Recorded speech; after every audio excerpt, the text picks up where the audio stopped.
本座名为尉迟龙颜，很久以前，你还叫我龙王，也就是你的尉迟哥哥。尉迟哥哥，爹，月儿一定完成您的夙愿，打退侵略者东罗国，让边境重归和平。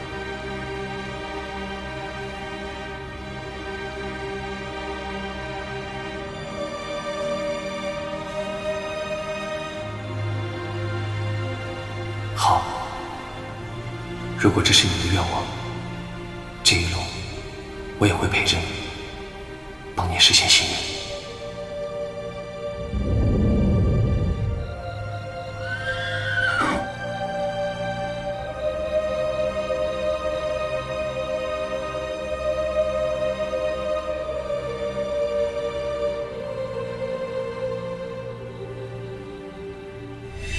我记得你就好了。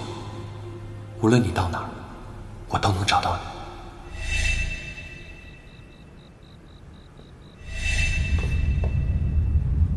你。尉迟哥哥，我不会忘了你。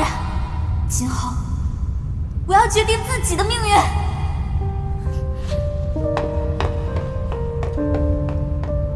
本座名为尉迟龙颜，很久以前，你还叫我龙王，也就是你的尉迟哥哥。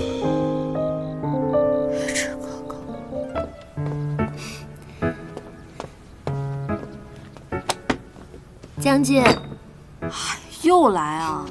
哎呀，你天天啊舞刀弄剑的，你看看，松开！你看看你手上这个茧子，得保养保养。哎呀，天天弄这玩意儿，把我手弄得油腻腻的。以前在王殿，我听说王殿里的女人都这么保养。那是在王殿，这是在军营中，谁规定女人就得保养？ 女为悦己者容嘛，你打扮得漂亮点，讨喜欢的人开心啊！不，我觉得不是这样解释的啊。女人打扮是为了自己开心，我不打扮就很开心，所以就不用打扮了。拿走。不行，你看你这样，怎么嫁得了好夫婿啊？得保养。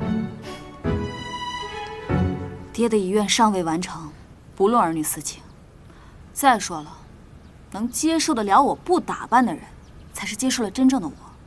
这样的男人不爱粉味，才是我要的真男人。好像有点道理啊，是吧？